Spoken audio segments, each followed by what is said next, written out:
सबैलाई जय मसीह। फेरि पनि परमेश्वरलाई धन्यवाद चढाउँदै म तपाईँलाई हाम्रो यो प्रकाशको पुस्तकको सिरिजमा स्वागत गर्न चाहन्छु र तपाईँहरू जतिजनाले हाम्रो यो च्यानललाई फलो गरिरहनु भएको छ अनि हाम्रो लागि प्रार्थना गरिदिनु भएको छ, तपाईँहरूलाई परमेश्वरले धेरै धेरै आशिष गरून् अनि हामी पनि हाम्रो हृदयबाट तपाईँहरूलाई धेरै धन्यवाद व्यक्त गर्न चाहन्छौँ। र आज हाम्रो विशेष गरी प्रकाशको पुस्तकको दोस्रो जुन आउटलाइनको जुन दोस्रो भाग छ, सातवटा मण्डलीहरूलाई जुन पत्र लेखेको छ त्यो विषयमा हामी केही कुरा हेर्न गइरहेका छौँ र अर्को सिरिजदेखि चाहिँ त्यो प्रत्येक पत्रहरू हामी एक एक गरेर हामी हेर्नेछौँ। तर आज चाहिँ त्यो सबै सातवटा किन सातवटा मण्डलीलाई लेख्यो अनि त्यसको विशेष अर्थ के छ, त्यसको एप्लिकेसनहरू के छ अनि यो विषयहरू हामी आज हेर्न गइरहेका छौँ र साथसाथै म तपाईँहरू सबैलाई हृदयबाट धन्यवाद चढाउँछौँ। यो बितेको हप्तामा तपाईँहरूको प्रार्थना अनि प्रभुको अनुग्रहद्वारा हाम्रो सिलगढीमा पानीको बत्तिसमा भयो र हामीले करिबन 57 जना, वास्तवमा हाम्रो 100 जनाभन्दा अलिकति बढी मान्छेहरूको एकैचोटि पानीको बत्तिसमा हुन लागिरहेको थियो। तर कतिचोटि बाधा अनि विभिन्न परिस्थितिले गर्दा त्यो हुन सकेन। तर पनि 57 जनाले र त्यो 57 जना पनि करिबन 6वटा विभिन्न जातिहरूबाट, राजवंशी, बेङ्गोली अनि बिहारी, सन्थाली, उराव, नेपाली गरेर यो जातिहरूबाट पानीको बत्तिसमा लियो र प्रभुलाई महिमा होस्, प्रार्थनामा सम्झिदिनुहोस्, उहाँहरू एकदमै अगाडि बढेर गएको होस्। अनि साथसाथै अब यो नोभेम्बर 30 तारिक अरू 100 जना प्लसको फेरि जतिजना छुटेको छ, त्यहाँदेखि अन्य अरू हाम्रो विश्वास छ यो महिनाभरि जसरी हामी प्रभुको राज्यमा अगाडि बढ्छौँ निश्चय पनि प्रभुले हामीलाई फल दिनुहुन्छ र त्यो आधारमा हामीले नोभेम्बर 30 तारिक फेरि 100 जनाको लागि पानीको बत्तिसमा राखेको छ। तपाईँहरू प्रार्थनामा याद गरिदिनुहोस्, उचालिदिनुहोस्, सहयोग गरिदिनुहोस् भन्ने बिन्ती छ र यसरी नै हरेक महिना, प्रत्येक महिना यसरी जब 100 मान्छेहरू प्रभुमा आउन थाल्छ र हाम्रो विशेष एउटा टार्गेट 2021सम्म विशेष गरी हाम्रो सिलगढीभित्र मात्र पनि 2000 प्लस नयाँ मान्छेहरू हाम्रो बिचमा ल्याएर प्रभुलाई उचाल्ने अनि परमेश्वरको राज्यलाई अगाडि बढाउने हाम्रो एउटा लक्ष्य हामीले राखेका छौँ।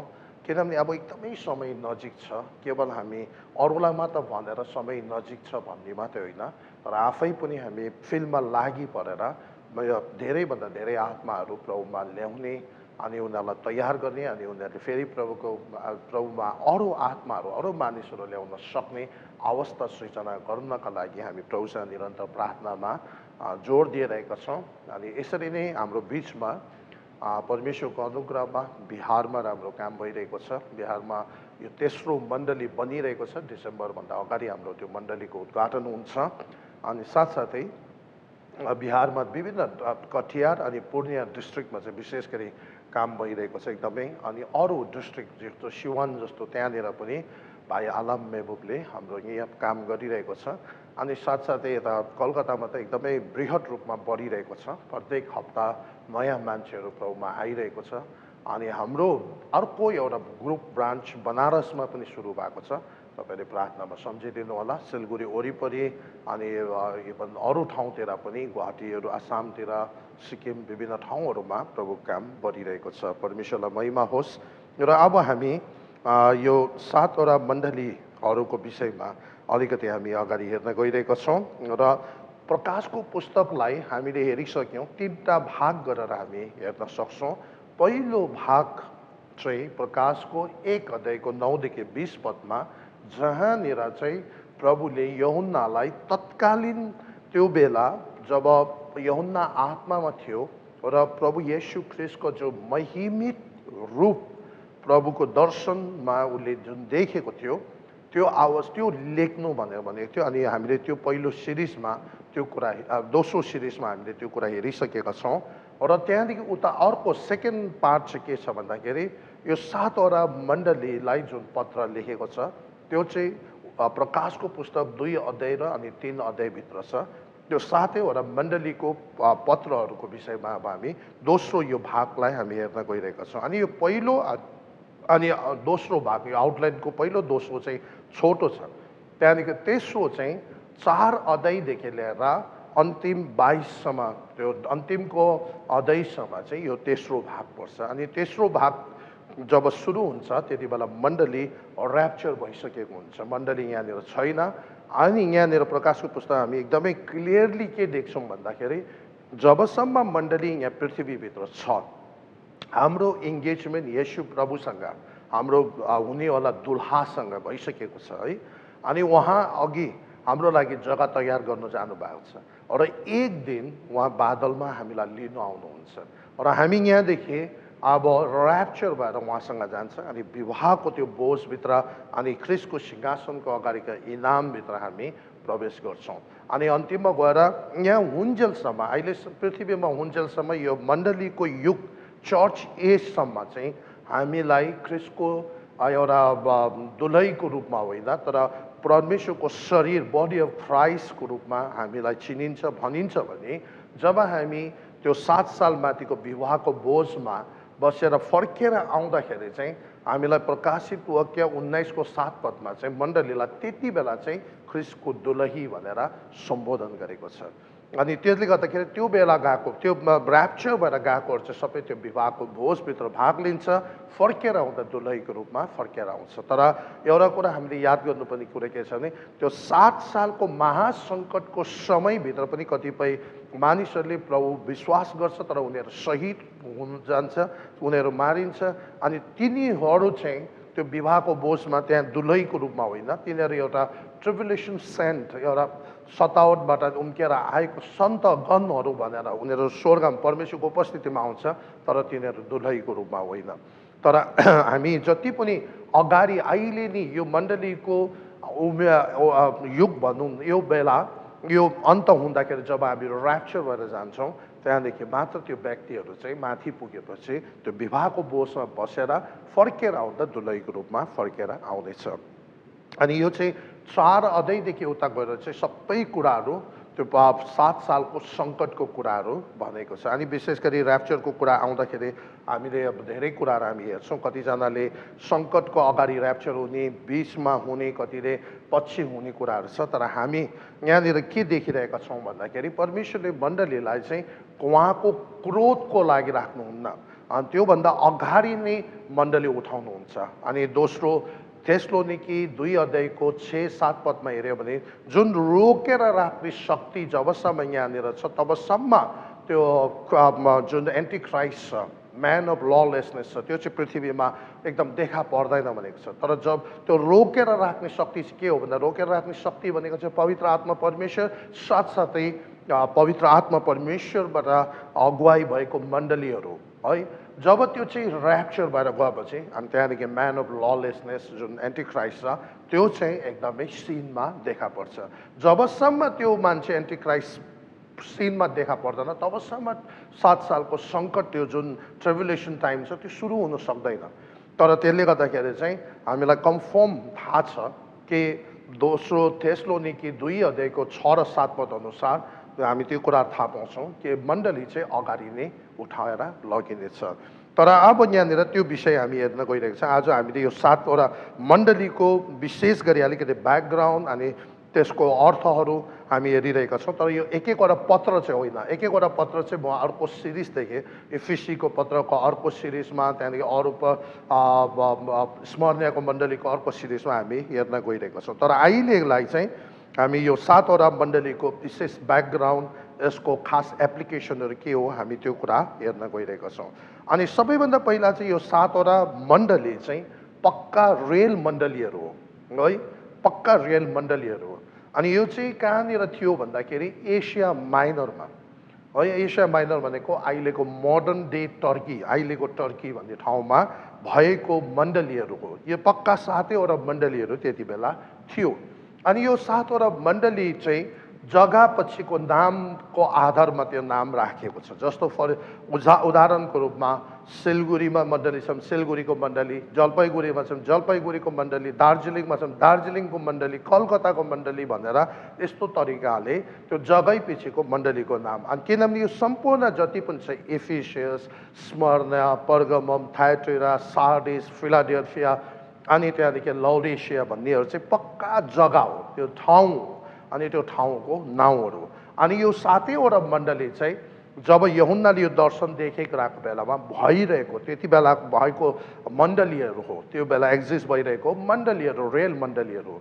अनि साथसाथै यो एफिसीको मण्डली त मेन त्यहाँको लिडर नै त्यति बेला यूहन्ना थियो।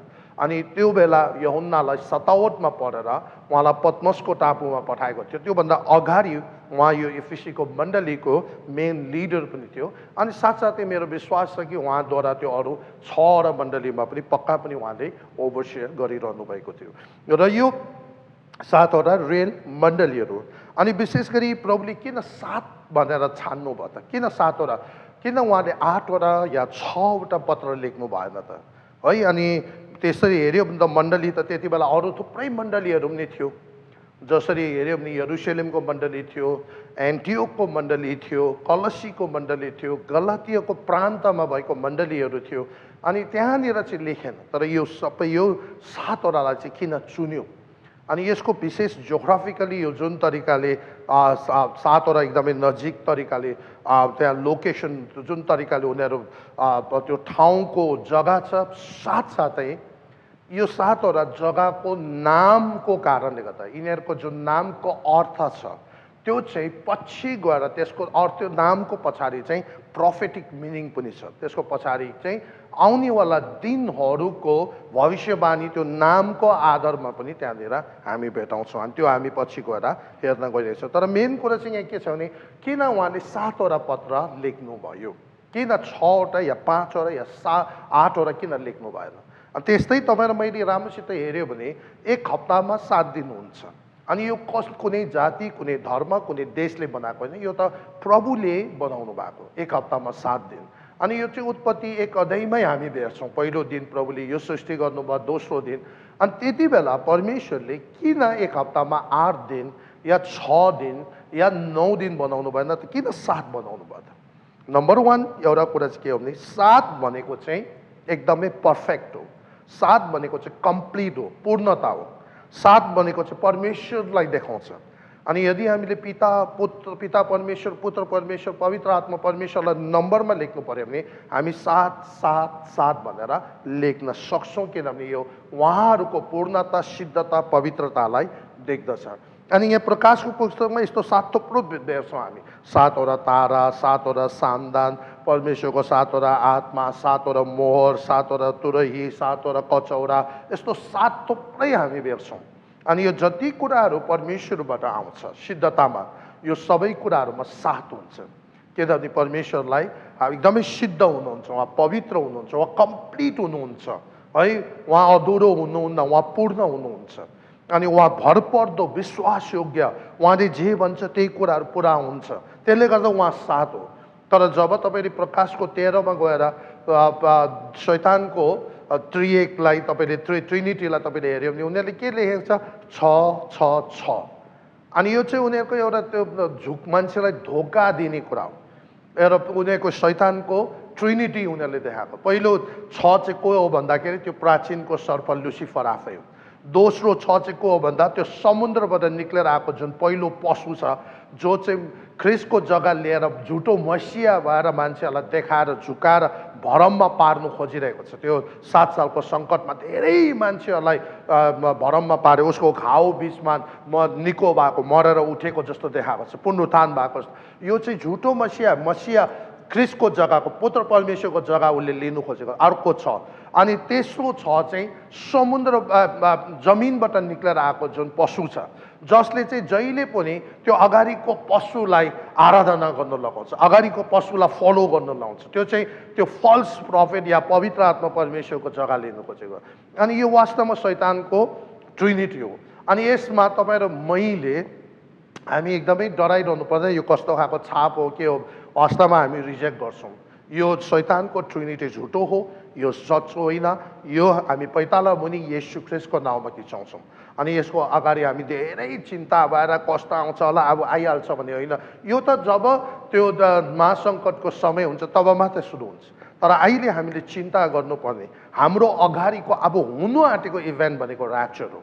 अनि त्यसको लागि चाहिँ हामी याद गर्नु पर्यो, या त्यसको लागि हामी होसियार हुनु पर्यो। किनभने हामी सबैजना दुलहा आउँदाखेरि निष्कलङ्क निर्दोष भेटाउन सकौँ अनि हामी त्यसमा भाग लिन सकौँ। हामीलाई कुन खालको चिप्स आउँछ, के खालको त्यो सिस्टम आएर हामी बाँधिन्छ होला भन्नुभन्दा बरु पहिल्यै आफू तयार भएर प्रभुसँगै यहाँबाट पहिला विवाहको बोझमा ख्रिस्टको सिंहासनको अगाडि उभिएर मुकुट पाएर पछि दुलही भएर उहाँसँग 1000 वर्ष राज्य गर्न आउनु सबैभन्दा आशिषको कुरा हुन्छ। त्यसले गर्दा तपाईँ र मैले चिन्ता गरिरहनु पर्दैन। तर अब मेन कुरा चाहिँ के छ भन्दाखेरि यो 7वटा जुन मण्डलीको पत्रहरूले चाहिँ अब हामी यसको एप्लिकेसन, यसको जुन प्रयोग भनौँ न हाम्रो जीवनमा कसरी हुन्छ, यसलाई हामी तीनवटा कुरामा तीनवटा तरिकाले हेर्न सक्छौँ। एउटा चाहिँ के छ भन्दा पर्सनल तपाईँ र म एउटा मण्डली हो। हामी मण्डली भनेको बिल्डिङ होइन, मण्डली भनेको तपाईँ र म हो। अनि हामी एउटा व्यक्तिगत एकजना व्यक्ति पछि पर्सनली हामी एक मण्डलीहरूमा पनि यो जुन 7वटा मण्डलीमा जुन तरिकाले पत्र लेखेको छ, त्यहाँनिरको त्यो पत्र लेखाइको त्यसको पछाडि त्यो मण्डलीहरूको आत्मिक अवस्था, विभिन्न तिनीहरूको त्यो जुन अवस्थाहरू छ, तिनीहरूको परिस्थितिहरू छ, है त्यो आधारमा परमेश्वरले त्यो पत्र लेख्नु भएको छ। अनि त्यस्तै हामी कुनै पनि यो मण्डली 7वटामा 2टा 3टा 4टाको परिस्थितिहरूसँग, आत्मिक स्थितिसँग हाम्रो जीवन अहिलेको हामी जुन बाँचिरहेको छ हाम्रो मण्डली, हाम्रो त्यसभित्र मेल खान सक्छ। अनि त्यति बेला हामीले कसरी त्यहाँबाट बाहिर निक्लिनु, किनभने यो पत्रमा चाहिँ के अधुरो भएको छ र त्यो कुरालाई कसरी समाधान गर्नुपर्छ भन्ने कुरा पनि प्रभुले आफैले देखाउनु भएको छ। र त्यही कुरा हामीले पनि हाम्रो जीवनमा सायद हाम्रो व्यक्तिगत जीवन हेऱ्यो भने सायद एफिसीको मण्डलीको अवस्थासँग जस्तो मिल्नु पनि सक्छ, या हाम्रो जीवन सार्डिसको मण्डली जस्तो मिल्नु सक्छ। लौडेसिया भनेको त अन्तिमको मण्डली हो, पक्का पनि हाम्रो मिल्न जान्छ। अनि त्यो सबै कुराहरूमा कसरी डिल गर्नुपर्ने, त्यसमा कसरी स्ट्यान्ड भएर डरो भएर विश्वासमा दरिलो भएर आफू स्थिर रहनुपर्ने कुराहरू हामी देख्छौँ। दोस्रो, कोर्पोरेटली हामी एज अ चर्च, एउटा लोकल चर्चभित्र मानिलिन हामी सबैजना 100जना 200जना 500जना छ हाम्रो मण्डलीभित्र, र हाम्रो मण्डली कोर्पोरेटली हामी सबैजना कसरी यो हाम्रो मण्डली पनि सबै डल्लै यो लोकल चर्च पनि या त एफिसीको अवस्थासँग मिल्नु जानु सक्छ, या त फिलाडेल्फियासँग मिलिरहेको हुनसक्छ, या त स्मर्नियाकोसँग मिलिरहेको हुनसक्छ। त्यो सबै कुरालाई हेरेर त्यहाँबाट अध्ययन गरेर त्यहाँको परिस्थितिमा प्रभुले कसरी डिल गर्नु भन्ने भयो, त्यस्तै हामीले पनि यदि त्यो परिस्थितिमा छौँ भने त्यहाँबाट डिल गर्न सक्छौँ। अनि अब तेस्रो चाहिँ सबैभन्दा इम्पोर्टेन्ट कुरा, यो तेस्रो चाहिँ हिस्टोरिकल प्रोफेटिक इम्पोर्टेन्स हो, सिग्निफिकेन्स हो। यो चाहिँ ऐतिहासिक अनि इभन भविष्यवाणीको रूपमा यसको अर्थहरू छ। अनि त्यसले गर्दाखेरि यो कुरा एकदमै हामीले थाहा गर्न सक्नु पर्यो। अब म तपाईँलाई पहिलो कुरा चाहिँ के भन्छु भने यो 7वटा जुन जग्गा छ त्यसको पछाडिको नामको अर्थ चाहिँ के हो त, त्यो चाहिँ सबैभन्दा इम्पोर्टेन्ट छ। त्यो पहिला बुझ्नु पर्यो, त्यहाँदेखि मात्र हामी अरू यो 7वटा किन भन्ने कुराहरू हामी हेर्छौँ। त पहिलो कुरा चाहिँ यो 7वटा जुन जग्गा, जुन जहाँ मण्डली छ त्यो जग्गा किन चुन्यो र त्यो जग्गाको पछाडिको नामको अर्थ चाहिँ के हो त, त्यसको त्यो किनभने त्यो अर्थसँग चाहिँ एउटा प्रोफेसी या आउने भविष्यवाणी कुराहरू जोडेको छ। जस्तै नम्बर 1 सबैभन्दा पहिला एफिसियस भनेको यो जग्गाको नामको अर्थ चाहिँ के हो भन्दाखेरि यसको अर्थ चाहिँ एकदमै रहर लाग्दो, डिजायरेबल, रहर लाग्दो एकदमै, है त्यही बसौँ त्यहीँ रहौँ, एकदम कम्फोर्टेबल, डिजायरेबल, त्यो चाहना राख्ने, त्यस्तो भनेको खास गरी एफिसी भनेको चाहिँ रहर लाग्दो एकदमै, त्यहाँनिर बसिरहँ रहिरहँ, त्यही कम्फोर्टभित्र रहौँ, त्यहाँबाट बाहिर ननिक्लौँ, त्यस्तो खालको त्यो जग्गाको नामै डिजायरेबल हो। अनि स्मर्ना भनेको चाहिँ जुन दोस्रो मण्डली छ त्यसको नामको अर्थ चाहिँ मेरा भनेको चाहिँ एक किसिमको एउटा यस्तो खालको ओइन्टमेन्ट, एक किसिमको एउटा अत्तर या मलम जस्तो हो, जो चाहिँ डेड बडीहरूमा, मरेको लासहरूमा लगाउने गर्छ, ताकि त्यो मरेको लासमा हालेपछि त्यो लास कुहिँदैन अनि लास सर्नुबाट या गनाउनुबाट बाँच्दछ। अनि तेस्रोमा पर्गमस भनेको चाहिँ थरोली म्यारिड, एकदमै विवाह हुनु या विवाहको सम्बन्धमा जोडेर एक हुनु भनेको, एक हुनु, थरोली म्यारिड। अनि यसको अर्थ के हो भन्दा हामी पछि हेर्छौँ, त्यो मण्डली कालमा यसको भविष्यवाणी कसरी जुडेको छ भनेर हामी हेर्छौँ। र चौथोमा थाइटेरे भनेको चाहिँ पर्पिचुअल सेक्रिफाइस भनेको, पर्पिचुअल सेक्रिफाइस भनेको कन्टिन्युली लगातार बलिदान भइरहनु, लगातार है, त्यो बलिदान रोकेको छैन, कन्टिन्युली बलिदानको क्रिया चाहिँ अगाडि बढाइरहनु भनेको पर्पिचुअल सेक्रिफाइस गरी बलिदान भइरहने ठाउँ भनेको। साडिस भनेको चाहिँ स्केप गर्नु भनेको, त्यहाँबाट उम्किनु, त्यहाँबाट भाग्नु, त्यहाँबाट निक्लेर आउनु भनेको। अनि फिलाडेल्फिया भनेको भाइ भाइ बिचको, जाति जातिहरूको बिचको प्रेमको कुरा गरेको, ब्रदरली लभ, हामी एकअर्काप्रतिको मानिस मानिसको बिचको प्रेमको कुरा गरेको। अनि अन्तिममा लौडेसिया या लौडिकिया भनेको चाहिँ मानिसले शासन गर्नु भनेको, मान्छेले शासन गर्नु है, मान्छेले रुल गर्नु, पिपल रुलिङ भनेको। अनि यो चाहिँ एकदमै, यो कुराहरू एकदमै महत्त्वपूर्ण छ, किनभने यसको अर्थ यो जुन नाम पछिको, नामको पछाडिको जुन अर्थ छ, यो चाहिँ यसको पछाडि भविष्यवाणी छ। अब ऐतिहासिक तरिकाले हेऱ्यो भने चाहिँ अब हामी के देख्छौँ भन्दा जसरी इजरायल है, इजरायललाई जब इजरायलको युग सुरु भयो अनि हामीलाई थाहा छ जब बाबेलको धरारासम्म विश्वमा संसारमा एउटै भाषा थियो, त्यति बेला प्रभुलाई एकजना व्यक्तिलाई प्रभुको आवाज दिनुहुन्थ्यो अनि त्यो व्यक्तिले त्यो डल्लै जनसमूहलाई परमेश्वरको आवाज पुर्याउने गर्थ्यो। तर जब बाबेलको धरारामा मान्छेले परमेश्वरको विद्रोह गरेर, रिभेल गरेर ठुलो धरारा बनाउन थाल्यो, स्वर्गसम्म पुगेर परमेश्वरलाई परीक्षा लिने अवस्थामा उनीहरू पुग्यो, तब परमेश्वरबाट त्यहाँबाट भाषाको खलबली भएको छ। अनि हामी सबैलाई थाहा छ, अहिले तपाईँ र मलाई हाम्रो भाषाको फाउन्डर इङ्ग्लिस कसले पहिला बोलेको, नेपाली कसले पहिला बोलेको, बेङ्गोली कसले पहिला बोलेको भन्यो भने हामी कसैले भन्नु सक्दैन। अनि त्यो फाउन्डरहरूको कुनै पनि हामी त्यस्तो खालको फाउन्डेसन डे पनि हामी मनाउँदैनौँ, संस्थापक दिवस भनेर हामी मनाउँदैनौँ। कारण छैन, किन छैन भन्दा त्यो टावर बाबेलमा, बाबेलको धरारामा जब भाषा खलबली हुँदा एकैचोटि मात्रोमा करिबन 10-15 हजारले एउटा भाषा बोल्यो, अलिक मुनि अर्को ग्रुप 12-13 हजारले अर्को भाषा बोल्यो, अलिक मुनि 8-9 हजारले भाषा बोल्यो। अनि उनीहरूको त्यो ग्रुपले एक अर्काको कुरा नबुझेपछि अब उनीहरूको प्रोजेक्ट बन्द भयो, उनीहरू सबै तल झर्यो। जो एकदम ठन्डा जग्गामा गयो त्यो अलिक गोरे भएर आयो, त्यो बिचमा उनीहरू त्यस्तै ब्राउन तरिकाको बस्यो, त्यहाँदेखि अलिक तल्लो गर्मी जग्गामा बस्नेहरू कालो भएर आयो। वास्तवमा त्यही एउटै मान्छे हो, तर त्यो विभिन्न अवस्थाले गर्दा, तर त्यहाँदेखि तिनीहरू विभिन्न भाषाले गर्दाखेरि अब तिनीहरूको के भयो, करिबन 70 किसिमको विभिन्न जातिहरू निक्लेर आयो। अब परमेश्वरले चाहिँ अब के गर्नु पर्यो, अर्को नयाँ रणनीति उहाँले अपनाउनु पर्यो, कसरी उहाँको सन्देश सबै त्यो विभिन्न जाति र भाषा बोल्नेका पुर्याउने। त्यति बेला उहाँले के गर्नुभयो भन्दा रणनीति, त्यो मध्येमा, त्यो 70हरू मध्येमा सबैभन्दा जुन सानो जाति छ, व्यवस्थाको 7 अध्यायको 7 पदमा लेखेको छ, ड्युटोनोमी च्याप्टर 7 वर्स 7 मा लेखेको छ, सबैभन्दा जुन सानो ग्रुप छ त्यसलाई चाहिँ प्रभुले संसारको 20 भागमा बोलाउनु भयो, जसलाई आज हामी के भन्छौँ, इजरायल भन्छौँ।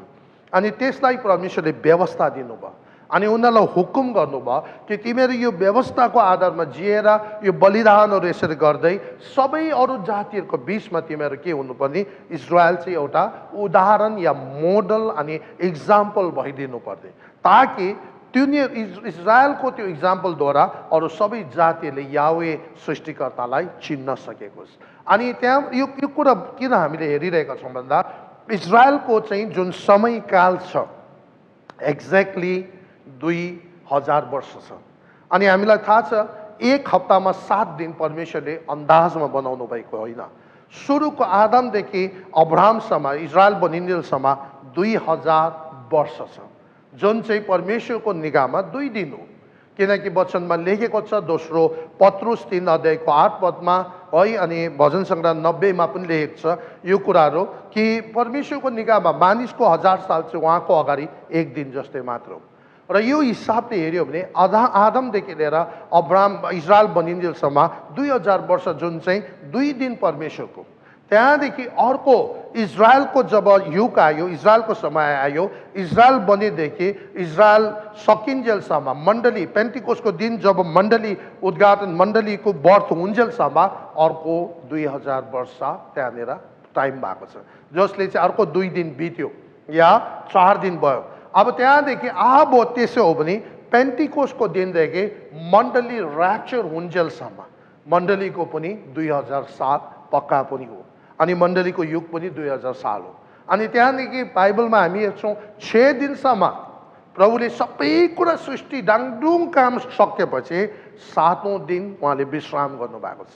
अनि त्यो सही विश्राम चाहिँ त्यति बेला हुन्छ, त्यो 7औं दिन रहेको त्यो एक दिन जुन चाहिँ 1000 साल ख्रिस्ट येशू प्रभु यो संसारमा आएर राज्य गर्नुहुनेछ।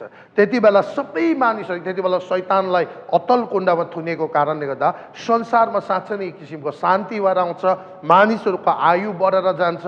जो ऱ्याप्चरबाट महिमित शरीर धारण गरेर आएको छ उनीहरूको त दोस्रो अब मृत्यु छैन, तर जतिजना त्यो महासङ्कटबाट छिरेर बाँचेर उतापट्टि 1000 सालमा एउटा प्रजा भएर जान्छ, तिनीहरूको उमेर चाहिँ यदि 100 वर्षमा मर्यो भने कलिलै नानी बालकै मर्यो भनेर भन्ने गर्छ। त्यति बेला एउटा बालकले है गोमन साँपको कोरमा हात लाउँदाखेरि त्यो साँपले डस्दा पनि त्यहाँ विष लाग्दैन भनेको छ, किनकि सारा संसार परमेश्वरको महिमाले भरेको हुन्छ।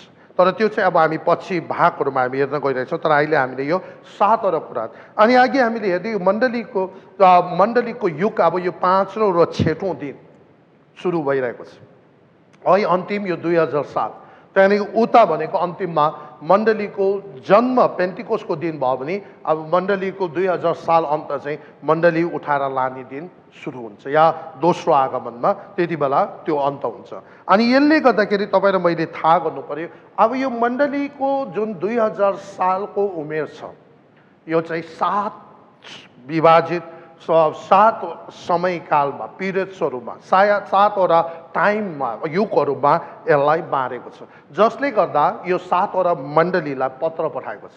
अनि 7वटा मण्डलीको त्यो जग्गाको नामको पछाडि जुन अर्थ छ त्यो प्रत्येक युगहरूको विषयको एउटा भविष्यवाणी पनि बताएको हो। त्यसले गर्दा यो 7वटा अब जुन समयकाल छ हामी यसलाई एक्ज्याक्टली यो भन्न सक्दैन, तर यसको अन्दाजमा हामी हेर्न गइरहेका छौँ। र पहिलो मण्डली जसलाई एफिसियस भनेर मण्डलीलाई पत्र लेखेको छ, जुन मण्डली एफिसियस भनेको नि एउटा रहर लाग्दो भनेको, जहाँ कम्फोर्ट भनेको एकदमै मजाले त्यो भनेको त्यहाँनिर त्यो अर्थ हो। तर यो मण्डली चाहिँ यो 2000 वर्षक मण्डलीको एजभित्र हिस्टोरिकली यसलाई हेर्दाखेरि चाहिँ एफिसीको मण्डलीको जस्तो रूपरेखा आत्मिकी त्यहाँको परिस्थिति चाहिँ करिबन एडी 30 देखि लिएर एडी 100 भित्रसम्म यही खालको अवस्था रहेको छ। र यसले गर्दाखेरि यो जब 7वटा युगहरूमा 7वटा समयकालहरूमा विभाजित गर्दा सुरुको 30 एडीदेखि लिएर 100 एडीसम्म जुन 70 वर्षको जुन एउटा टाइम स्पेन छ त्यसलाई चाहिँ एफिसीको मण्डलीको जस्तै अवस्था त्यो समयभित्र मण्डलीहरूको सबै परिस्थिति अवस्था आत्मिकी अवस्था त्यस्तै खालको देखिन्थ्यो। अनि त्यसलाई चाहिँ एपोस्टोलिक मण्डली भन्छ। त्यो सुरुको पेन्टिकोसको दिन सुरु भएको प्रेरित पत्रुसबाट सुरु भएको जुन मण्डली छ त्यसलाई चाहिँ हामी के भन्छौँ पेरिटिया मण्डली या एपोस्टोलिक मण्डली भनेर हामी भन्ने गर्छौँ। अनि तर त्यो मण्डली पछि गएर चाहिँ हामीलाई थाहा छ भविष्यवाणी के भएको छ भने डिजायरेबल एकदमै त्यहाँ एफिसीमा सुरुमा त्यो मण्डली यस्तो डरलाग्दो प्रतापी थियो। त्यो मण्डलीमा त भयङ्कर अचम्म कामहरू भयो, यहाँसम्म कि तपाईँले प्रेरित 19 अध्यायमा हेऱ्यो भने त्यहाँको मान्छेहरूले अन्य जातिले भने चाहिँ यिनीहरू त संसारलाई उथल पुथल गर्ने मान्छेहरू होसम्म भनेको छ। यहाँसम्म कि त्यो सुन्दर ढोकामा जन्मेको मान्छे हिँड्न थाल्यो है, एकदमै अचम्म कामहरू भयो। पत्रुसलाई जेलखानबाट प्रेरित पौलुस सिलासलाई जेलखानबाट निक्लेको यो सबै कुराहरू यो मण्डलीको कालभित्र भएको छ। तिनीहरू एकदम मेहनती, तिनीहरू एकदम खतरा परमेश्वरको सही शिक्षामा हुर्किएको, एकदम प्योर डक्ट्रिन पाएको, एकदमै सही परमेश्वरसँग रहने, तर अन्तिममा त्यो एफिसी त्यो जग्गाको नाम आधारमा त्यो ठाउँ त्यति बेलाको मण्डली अलिकति संसारको कुराहरूमा धेरै मन लगाउँदै लगाउँदै बिस्तारै बिस्तारै बिस्तारै अन्ततिर झन्डै झन्डै 70 80 90 100 एडी त्यो फेरि त्यो सुरुमा 8 10 साल 15 साल 20 साल 25 साल एकदम आगो जस्तो भए तापनि पछि 60 70 वर्ष हुँदै जाँदा संसारको इच्छाहरू पछि त्यतापट्टि उनीहरूको डिजायर अभिलाषा लागेर परमेश्वरप्रतिको जुन पहिलो प्रेम छ तिनीहरूले गुमाएको हामी भेट्छौँ। अनि इफिसीको पत्रमा त्यो कुरा लेखेका छौँ कि तिमीहरूले पहिलो प्रेम गुमाएका छौ है। अनि यो चाहिँ एउटा भविष्यवाणी थियो कि 37 एडीदेखि लिएर 100 एडी भित्र पनि सुरुमा मण्डली खतरा तरिकाले भए तापनि तर पछि पछि गएर 50 60 70 वर्ष पुगेपछि त्यो मण्डली बिस्तारै बिस्तारै जुन खालको आगो जुन खालको दर्शन जुन खालको प्यासन उनीहरूको थियो त्यो बिस्तारै बिस्तारै हराउँदै गयो। त्यो किन हरायो भने परमेश्वरप्रतिको जुन उनीहरूको एउटा प्रेम थियो पहिलो प्रेम थियो फर्स्ट लभ थियो त्यो तिनीहरूको हराउँदै हराउँदै हराउँदै हराउँदै गयो। अनि यो किन हरायो यो किन तिनीहरूले त्यो कुरा त्याग्यो भन्ने कुरा चाहिँ पछि एफिसीको मण्डलीको विवरण हेर्दा हामी हेर्छौँ। तर यहाँनिर चाहिँ त्यो एउटा एपोस्टोलिक चर्चको एराभित्र त्यो पहिलो सदीको मण्डलीको एराभित्र करिबन 30 एडीदेखि लिएर 100 एडीभित्र पहिला त्यो इफिसीको मण्डलीले जुन देखाइरहेको इफिसीको मण्डलीले मतलब आधारमा एउटा भविष्यवाणी भइरहेको यो 60 70 वर्षको त्यो मण्डली काल चाहिँ सुरुमा एपोस्टोलिक भए तापनि पछि गएर बिस्तारै त्यो जग्गाको नाम अनुसार डिजायरेबल भने जस्तै संसारको कतिवटा कुरा लोभहरूमा फस्दै फस्दै फस्दै फस्दै परमेश्वरसँगको पहिलो प्रेम हराएर चाहिँ उनीहरू बिस्तारै सेलाउँदै गएको हामी देख्छौँ। अब त्यहाँदेखि दोस्रो अब भाग दोस्रो इरा किनभने 7वटा छ। दोस्रो चाहिँ करिबन एडी 100देखि लिएर 313 सम्म एउटा अनुमानित तोकेर राखेको छौँ। अनि यो चाहिँ यो जुन काल छ यो 213 वर्ष या 15 वर्षको जुन एउटा मण्डलीको समय छ इतिहासकारहरूले यो सबै कुरा जुन विवरण हामी पढ्छौँ अनि यो मण्डलीलाई चाहिँ त्यो स्मरणीय जुन त्यति बेला यूहन्नाले लेख्दै गर्दा त्यो स्मरणीयमा मण्डली थियो र त्यहाँनिरको जुन अवस्था थियो त्यस्तै अवस्था चाहिँ अब यो 100देखि लिएर 313 एडी भित्र पनि भएको छ। कारण किन भन्दा स्मरणीयमा चाहिँ सबैभन्दा बेसी यहुदीहरू आधा जस्तो यहुदी आधा जस्तो चाहिँ ठेट एकदम रोमीहरू थियो। अनि रोमीहरू चाहिँ कस्तो खालको थियो भने कट्टर राजा पङ्क्तिहरू राजा रोमको राजालाई पुज्ने मान्छेहरू थियो। त्यहाँको रोमीहरू चाहिँ त्यो खालको थियो। अनि अब त्यो यहुदीहरू चाहिँ कस्तो खालको थियो भने पहिला जब पाउल बनिनुभन्दा अगाडि साउल जस्तो थियो एकदम इसाईहरूलाई खेदो गरेर मार्ने त्यस्तो खालको यहुदीहरू थियो। अनि यहुदी झन्डै 50% जस्तो त्यस्तै खालको अब एकदम कट्टर राजा मान्ने त्यो रोमीहरू नागरिकहरू भएपछि स्मरणीयमा कम्ती मात्रामा त्यो विश्वासीहरूलाई त जहिले पनि खेदो पाउने जहिले पनि सताउने सतावट नपरे त्यसले गर्दा त्यहाँ धेरै मृत्युको कुरा गरेको छ। इभन स्मरणीय भनेको नि के हो भन्दा मरेको लासमाथि लाउने एउटा अत्तर भनेको है त्यो लास नगनाउने।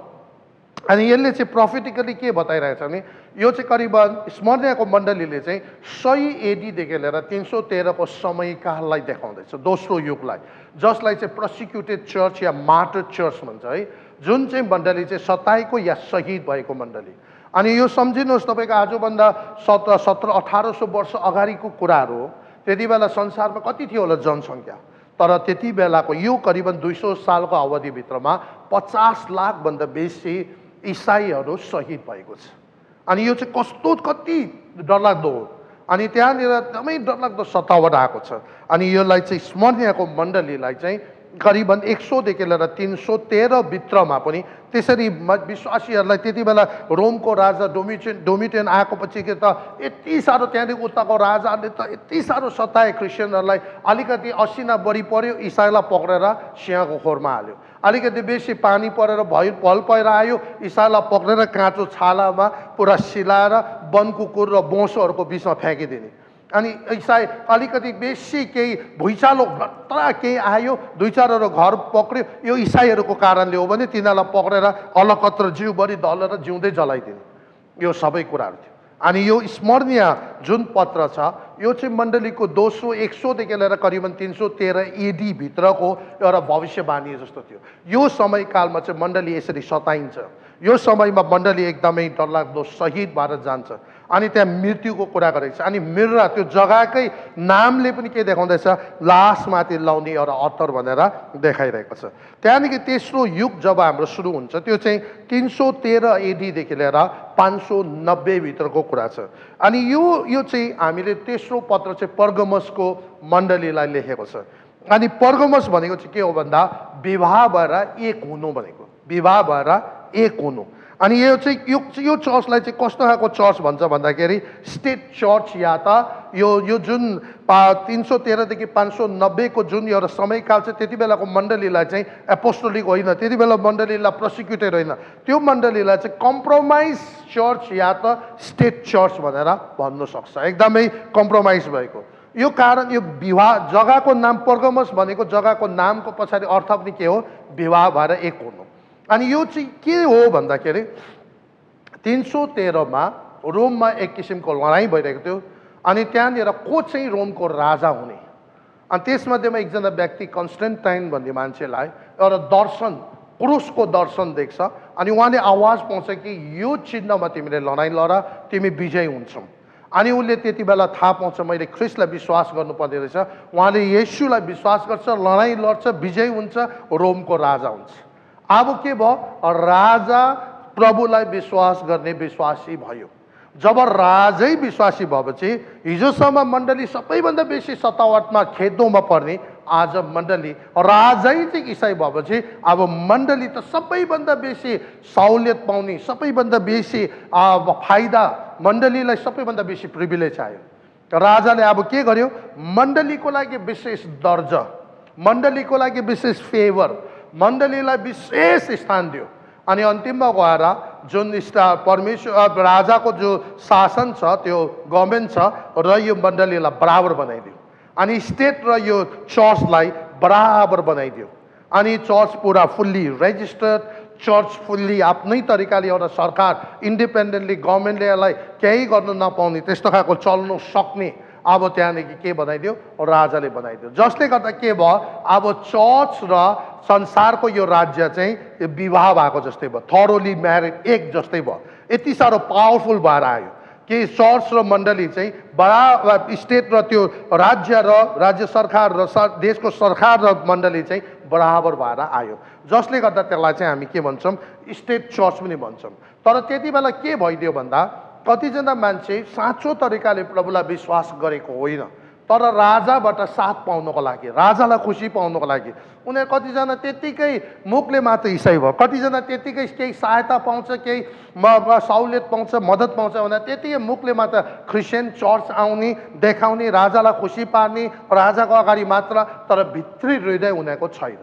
अनि त्यसले गर्दा त्यो समयलाई चाहिँ के भन्छ, कम्प्रोमाइज चर्च या त स्टेट चर्च भनेर भन्ने गर्छ। अनि त्यो चर्च चाहिँ एकदम कम्प्रोमाइज भएर आयो। अब कति मुखले मात्रै मुखले मात्रै इसाई भनेको छ, तर पक्का बाइबलको सिद्धान्त अनुसार नहिँड्ने मान्छेहरूले अब चर्च भरेर आयो, खालि राजालाई खुसी पार्ने।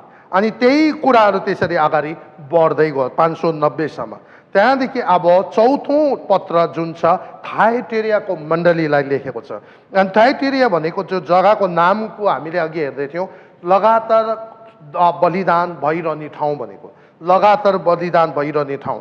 अनि यो चाहिँ थाइटेरियाको जुन मण्डली छ, यो मण्डलीको युग चाहिँ कति बेला छ भन्दा 590 देखि लिएर करिबन 1517 सम्म यसलाई देखाउँदछ। अनि यो समय चाहिँ मण्डलीको सबैभन्दा अन्धकार समय भनेर भन्ने गर्छ। अनि यो बेला चाहिँ के भएको छ भन्दा जब रोमको बिसप थियो, त्यो बिसप चाहिँ एकदम शक्तिशाली भएर आयो। अनि अब ल्याटिन भाषामा उसलाई पापा भन्दै थियो, पापा भन्ने गर्थ्यो। बिस्तारै बिस्तारै त्यही पापल भयो, त्यही चाहिँ पोप भएर आयो। त्यही बिसप चाहिँ लास्टमा संसारमा पोप भयो, ऊ शक्तिशाली भयो। अनि त्यहाँदेखि रोमन क्याथोलिक चर्च सुरु भएर आयो। रोमन क्याथोलिकको मेन त्यहाँदेखि चाहिँ जरा गाडेर पोपको अन्डरमा सबै कुराहरू सुरु भएर आयो। जब रोमन क्याथोलिक सुरु भएपछि चाहिँ अब के भयो भन्दाखेरि तपाईँको उहाँहरूकोमा चाहिँ अब विभिन्न किसिमको डक्ट्रिनहरू, नयाँ नयाँ किसिमको बाइबलदेखि बाहिरको डक्ट्रिनहरू निक्लिन थाल्यो। जस्तो एउटा डक्ट्रिन उनीहरूको पुर्गेटरी भन्छ। पुर्गेटरी भनेको चाहिँ के छ भने उनीहरूको रोमन क्याथोलिक अनुसार दुईवटा किसिमको पापहरू छ, एउटा मोर्टल एउटा भेनियल भन्ने। मोटल पाप गरेको छ भने चाहिँ क्षमा छैन, भेनियल पापहरू चाहिँ कतिवटा उनीहरूको जीवनमा सुधार भएको छैन, कतिवटा जीवनको क्षेत्रहरू सुधार गरेको छैन भने चाहिँ हो उनीहरूले महिनै पछि जुन एउटा प्रभु बोझ हुन्छ त्यो लिइरह्यो भने चाहिँ त्यो मान्छे चाहिँ मरेर गयो भने पनि ऊ चाहिँ सिधै नरक जाँदैन, तर एउटा बिचको ठाउँ पुर्गेटरी भन्ने एउटा जान्छ र त्यहाँ पछाडि रहनेहरूले उसको लागि प्रार्थना या जरिमाना तिर्नुपर्ने हो कि या डोनेसन दिनुपर्ने हो कि या के गरेपछि उसको आत्मा त्यहाँबाट छुटेर चाहिँ स्वर्ग जाने भनेर उनीहरूले विश्वास गर्दछ। अनि कतिचोटि रोमन क्याथोलिकमा त पछि गएर उद्धारको सर्टिफिकेटहरू पनि बेच्न थाल्यो, इन्डल्जेन्स भनेर है। त्यसरी उद्धारको लागि सर्टिफिकेट, पेनेन्सहरू, उनीहरूको कतिवटा जरिमानाहरू तिर्नुपर्ने। अनि यो चाहिँ के हो भन्दाखेरि त्यति बेला चाहिँ के भइदियो भन्दा बाइबल पनि सर्वसाधारणले पढ्नु नपाउने, बाइबल एकदम ल्याटिन भाषामा लेखेको छ, खालि प्रिस्टहरूले मात्र पढ्नु पर्ने भयो भने प्रिस्टले मात्र पढ्ने, अरूले पढ्नै नपाउने, अरू जनसाधारण। अनि उनीहरूलाई थाहै छैन बाइबलभित्र के छ।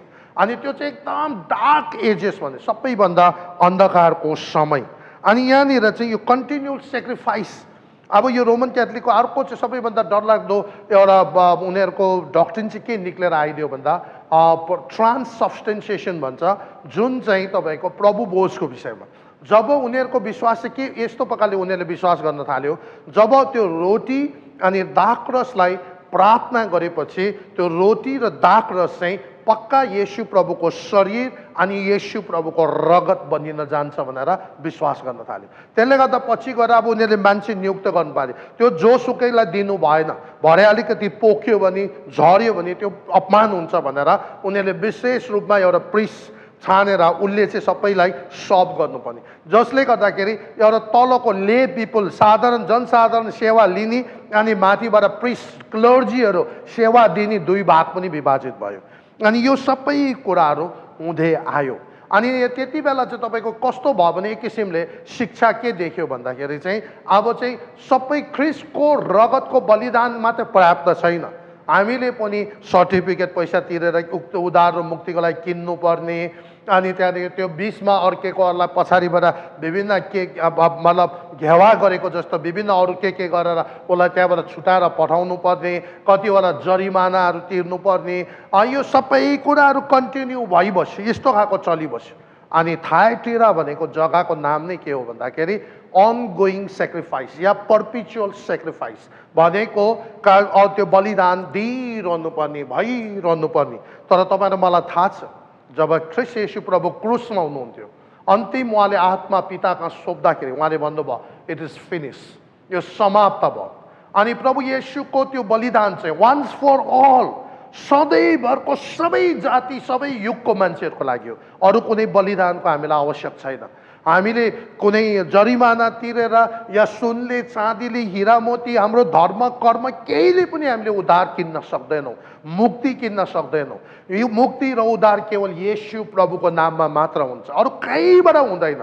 तर यो बिचमा यो बेला थायटिराको यो पत्र यो समयभित्र 590देखि 1517 जब रोमन क्याथोलिसिजम एकदमै उहाँ मण्डली डल्लै उनीहरूको मतलब त्यो समयमा यस्तो खालको विभिन्न किसिमको अरू बलिदानहरू, अरू यो प्राय पैसा तिरेर यो गरिरहनु पर्ने कुराहरू उनीहरूले इन्ट्रोड्युस गर्यो, जसलाई चाहिँ मण्डलीलाई एकदमै एउटा अन्धकारको समय अनि अनगोइङ सेक्रिफाइस जस्तो, सेक्रिफाइस अझै दिइरहनु पर्ने, मान्छेहरूले पैसा जम्मा गरेर तिर्नुपर्ने विभिन्न कुराहरू त्यस्तो खालको भइभयो। अब 5औं जुन मण्डली छ त्यो चाहिँ सार्डिसको मण्डली। अनि यो सार्डिसको मण्डली चाहिँ करिबन 1517देखि लिएर 1730 भित्र अनुमानित हामीले राखेका छौँ। अनि यो सार्डिसको मण्डलीलाई, यो सार्डियस भन्ने जुन जग्गा छ सार्डिया, यसको मतलब के हो, उम्किएको भनेको, त्यहाँबाट बाहिर निक्लेर आएको, त्यहाँबाट स्केप भएर आएको, स्केपिङ। त्यस्तै यो जमाना मण्डलीको युगको यो समयलाई चाहिँ के भन्छ, रिफर्म चर्च है, यसलाई चाहिँ रिफर्म चर्च भनेर पनि भन्ने गर्छ। यानि यो रिफर्म चर्च चाहिँ किन भनेको भन्दाखेरि यो बेलामा चाहिँ जर्मनको एकजना क्याथोलिक प्रिस्ट जसको नाम चाहिँ मार्टिन लुथर थियो, उहाँले बाइबल अध्ययन गर्यो। अनि जब बाइबल अध्ययन गर्दा उहाँले चाहिँ के भेटाउनु भयो भने 95वटा रोमन क्याथोलिक प्र्याक्टिसेसहरू, त्यो रिचुअलहरू चाहिँ बाइबलदेखि बाहिरको उहाँले भेटाउनु भयो। उहाँले त्यसको विरोध गर्नुभयो। अनि उहाँले जर्मनमा जहाँनिर उहाँको ठाउँ छ त्यहाँनिरको मेन बिसपको अफिसमा बाहिर दैलोमै त्यो डल्लै 95वटा प्र्याक्टिसेसहरू टालिदिनु भयो, यो सबै गलत हो भनेर। अनि त्यहाँनिर चाहिँ तपाईँको उहाँलाई पोपले बाहिर निकालिदियो, एक्सकम्युनिकेट गरिदियो। अनि उहाँसँग थुप्रै मान्छे उहाँको मतमा लागेर उहाँसँग फलो गर्यो, जसले गर्दा प्रोटेस्टेन्ट ग्रुप निक्लेर आयो। अनि प्रोटेस्टेन्ट ग्रुप चाहिँ एक हिसाबले जसरी सार्डियस जुन जग्गाको नाम चाहिँ उम्किएको, त्यसरी नै यो ग्रुप चाहिँ प्रोटेस्टेन्ट ग्रुप चाहिँ रिफर्म भएर अब अलिक सुधार गरेर यिनीहरू चाहिँ त्यो अन्धकारबाट त्यो खालको त्यो थाइटेरियाको त्यो रोमन क्याथोलिकको त्यो प्र्याक्टिसबाट बाहिर उम्केर आएर एउटा सुधार र रिफर्म चर्च जस्तो रिफर्म भएको चर्चलाई देखायो। अनि त्यो चाहिँ अब तपाईँको त्यति बेला के भयो भन्दा मार्टिन लुथरले मेन कुरा चाहिँ के देख्यो भन्दाखेरि धार्मिक जन चाहिँ विश्वासद्वारा बाँच्दछ है। त्यहाँनिर चाहिँ हामीले जरिमाना तिरेर सर्टिफिकेट किनेर यो विभिन्न कुराबाट होइन रहेछ। उदाहरण मुक्ति त ख्रिस्टको त्यो बलिदानमा पूर्ण रहेछ, त्यसैमा मात्र हुन्छ, अरू केही गरिरहनु पर्दैन भन्ने कुरा उनीहरूले बुझ्यो। अनि त्यति मात्रै होइन, त्यो प्रभु बोझ पनि त्यो प्रार्थना गरे बित्तिकै रगत र मासु नै भइहाल्ने होइन रहेछ, त्यो त एउटा सिम्बल रहेछ भन्ने कुराहरू उनीहरूले बुझ्यो। अनि यसरी त्यो मण्डलीभित्र के भयो, सुधारबाट आयो। अनि एक किसिमले जस्तो सार्डियसको जुन जग्गाको नाम छ स्केप गरेको, त्यहाँबाट उम्किएको, त्यहाँबाट भागेको, त्यसरी नै यिनीहरू त्यो रोमन क्याथोलिकको प्र्याक्टिसबाट बाहिर निक्लेर एउटा प्रोटेस्टेन्ट ग्रुप भएर रिफर्म चर्च त्यहाँबाट सुरु भयो। हो, रिफर्म चर्च सुरु भए तापनि त्यहाँनिर अझै 2-4वटा कतिवटा त्यो क्याथोलिक प्र्याक्टिसेसहरू उनीहरूकोमा रह्यो, तर पनि मेन कुरा चाहिँ विश्वासद्वारा मान्छेले परमेश्वरबाट दिएको अनुग्रहबाट हाम्रो उद्धार हुन्छ भन्ने कुराहरू त्यति बेला त्यहाँदेखि उनीहरूबाट सुरु भएर आयो। अनि त्यो कुराहरू अगाडि बढ्दै आयो। अनि अर्को मेजर कुरा चाहिँ के भयो, त्यति बेला रिफर्म चर्चको एउटा नानीहरू ब्याप्टिजम दिनु चाहिँ उनीहरूले छोडेको थिएन, तर मेन कुरा चाहिँ के भइदियो, त्यो बेला तिनीहरूले बाइबल चाहिँ अब एकदमै के गर्न थाल्यो, ट्रान्सलेट गर्न थाल्यो। बाइबल चाहिँ ल्याटिनबाट अनि विभिन्न भाषाहरूमा सिम्पल तरिकाले उनीहरूले ट्रान्सलेट गरेर जनसाधारण मान्छेहरूको हातमा अब बाइबल आएर मान्छेहरू, सबै मान्छेहरू, सर्वसाधारण मान्छेहरू जतिजना चर्च आउने आफूलाई इसाई भन्नेहरूले अब बाइबल हातमा भेटाएपछि उनीहरूले पढ्न थाल्यो। अब 6औं मण्डली जसलाई हामी फिलाडेल्फिया मण्डली भन्छौँ है, फिलाडेल्फियाको मण्डलीलाई पत्र लेखेका छौँ। अनि फिलाडेल्फिया भनेको ब्रदरली लभ, एकदमै दाजुभाइ बिचको प्रेम भनेको, एउटा जाति अर्को जातिसँग प्रेम, एकअर्का मानिस बिचको प्रेम अब सुरु भयो। अनि यो चाहिँ करिबन 1700 एडीदेखि लिएर 1900 एडी भित्रसम्म यो समयकाललाई देखाएको छ। अनि यो चर्च, यो फिलाडेल्फिया भनेको चाहिँ के हो भन्दाखेरि तपाईँलाई मलाई थाहा छ, अघि हामीले त्यो जग्गाको नाम चाहिँ भाइ मानिस बिचको प्रेम भनेको। अनि यो प्रेम यसको अर्थ चाहिँ के भयो भन्दा यो चर्च जुन छ फिलाडेल्फियाको चर्च, यसलाई चाहिँ मिसनरी चर्च या रिभाइबल चर्च भन्छ। अनि यो किन यति बेला रिभाइबल या मिसनरी चर्च भनेको हो भन्दाखेरि चाहिँ जब बाइबल सर्वसाधारण मान्छेहरूकोमा पुग्यो, सत्य सही शिक्षा उनीहरूकोमा आयो, त्यति बेला उनीहरूले बुझ्यो कि उद्धार मुक्ति त ख्रिस्टको त्यो बलिदानमा मात्र पूर्णता रहेछ, अरू हामीले केही गरिरहनु पर्ने होइन रहेछ भन्ने कुरा बुझ्यो। त्यहाँदेखि उनीहरू एकदमै अब लागि पर्यो। उनीहरूले यो कुरा बुझ्यो, मत्ती 28को 18देखि 20 पदमा के भनेको छ, जाऊ सबै जातिहरूको बिचमा सुसमाचार सुनाऊ र सबैलाई चेला बनाऊ अनि पिता पुत्र पवित्र आत्माको नाममा बप्तिस्मा देऊ भन्ने कुराहरू आयो। त्यति बेला धेरैभन्दा धेरै मान्छेहरू अब फिल्डमा निक्लिन थाल्यो, जसरी जोनाथन एडवर्ड है, अनि तपाईँको जर्ज व्हिटफिल्ड, अनि तपाईँको त्यहाँनिर हेऱ्यो त्यो हडसन टेलर, त्यहाँदेखि डेभिड लिभिङस्टोन, विलियम क्यारी, अदोनीराम जड्सन, यो सबै मान्छेहरू अब मिसनरी भएर विभिन्न ठाउँमा आयो। तपाईँलाई मलाई थाहा छ विलियम क्यारी भारतवर्षमा आएको थियो, कति डरलाग्दो प्रभुको काम उहाँले सबभन्दा पहिलो बेङ्गोली बाइबल त्यति बेला लेखेको छ। त्यति बेला फिलाडेल्फियालाई पत्र लेख्दा प्रभुले भनेको छ, मैले तिमीहरूको अगाडि अब ढोका खोलिदिएको छु जो कसैले बन्द गर्न सक्दैन। साँच्चै नै त्यो बेला यस्तो विभिन्न देशहरूमा ढोका खोल्यो, विभिन्न जातिहरूको बिचमा मिसनरीहरू गयो। अनि तपाईँको अदोनीराम जड्सन भारतमा आएर यहाँ केही अप्ठ्यारो भएर उहाँ बर्मा पुगेको छ। त्यसरी नै तपाईँले हडसन टेलर तपाईँको चाइनाभित्र पसेर गयो, चाइना इनल्यान्ड मिसन सुरु गर्नुभयो। डेभिड लिभिङस्टोन तपाईँको अफ्रिकाभित्र त्यो बिचको त्यो भिक्टोरिया फल्सहरू सबै उहाँद्वारा सुरु गरेको पत्ता लगाएको छ। तर डेभिड लिभिङस्टोनहरू तपाईँले हेर्नुभयो भने इभन उहाँको आफ्नो श्रीमती त्यहाँनिर मर्यो है, अन्तिमको यात्रामा उहाँ आफै पनि त्यहाँनिर मर्यो। अनि त्यति बेला उहाँको मरेपछि उहाँको शरीर चाहिँ स्कटल्यान्ड या इङ्ल्यान्ड लाने भएपछि त्यहाँको मान्छेहरूले हामीलाई राखिदिनु भन्दा नमान्दाखेरि लानै पर्ने भएपछि उनीहरूले मुटु चाहिँ निकालेर अफ्रिकामा राखेको छ, किनभने त्यो व्यक्तिले सारा जीवन अफ्रिकाको लागि दिएको छ। तर उहाँको डेड बडी चाहिँ अब त्यो जहाजसम्म पुऱ्याएर चाहिँ त्यहाँदेखि इङ्ल्यान्ड पठाउनुको लागि हजारौँ किलोमिटर बोकेर उहाँको चेलाहरूले कति महिना लाग्यो होला, त्यो महिनौँ लाग्यो, 1000 किलोमिटर खुट्टाले हिँडेर बोकेर लानु जहाजसम्म पुऱ्याएको छ। अनि यो बेला चाहिँ एउटा मिसनरी काम भएको छ, एकदमै डरलाग्दो तरिकाले रिभाइभल सबै जातिहरूको बिचमा परमेश्वरको सुसन्देश आएको छ। र अन्तिमको मण्डलीको कुरा के छ, लौडेसियाको मण्डली भनेको छ। लौडेकियाको मण्डली चाहिँ अब 1900देखि लिएर अन्तिममा ऱ्याप्चरसम्म त्यसलाई त्यो समय हामी देख्न सक्छौँ। अब यो 1900 त हामी सुरु गरिसक्यो, हामी कतिजना यही 1920मा 1970 60 1950 1940 या 1970 या 80 भित्रको दशकमा 90 भित्रको दशकमा जन्मेको मान्छेहरू छौँ हामी, र हामी यो अन्तिमको मण्डलीको समयमा जिरहेका छौँ। अनि लौडेसिया भनेको चाहिँ के हो भन्दाखेरि तपाईँहरू मैले थाहा पायो, यो जग्गाको नाम चाहिँ के हो, मान्छेले शासन गर्नु, पिपल रुलिङ, मान्छेले शासन। यो अन्तिमको मण्डली चाहिँ एपोस्टेट चर्च भन्छ, ब्याकस्लाइड हुने मण्डली है। धेरै अब एकदमै मण्डलीहरू बिस्तारै बिस्तारै परमेश्वरदेखि तारिँदै जाने, ब्याकस्लाइड हुने मण्डलीको विषयमा यो कुराहरू बताएको छ। र यसले गर्दाखेरि हामी यो समयमा जिरहेका छौँ। यति बेला यो लौडेसिया भन्ने चाहिँ एकदमै धनी ठाउँ हो, त्यो जग्गा चाहिँ एकदमै धनी। त्यहाँनिर त्यो बेला पनि 1800-1900 वर्षभित्र त्यहाँनिर ब्याङ्किङ एकदम खतरा, आँखाको यो उपचारहरू त्यति बेलादेखि यो क्याटरेक्टहरू निकाल्ने त्यहाँनिर, अनि त्यो एकदमै धनी। इभन यहाँसम्म भनिन्छ कि लौडेसियाको समयमा त्यति बेला एकदम डरलाग्दो भुइँचालो आउँदा त्यो भुइँचालोलाई त्यहाँको त्यो सबै कुराहरू फेरि मर्मत गर्नका लागि रोमले सहायता पठाउँदाखेरि तिनीहरूले लिनु मानेको छैन। उनीहरूले भन्यो हामीसँग प्रशस्त छ, हामी आफै फेरि रिकन्स्ट्रक्ट गर्छौँ, त्यतिको धनी।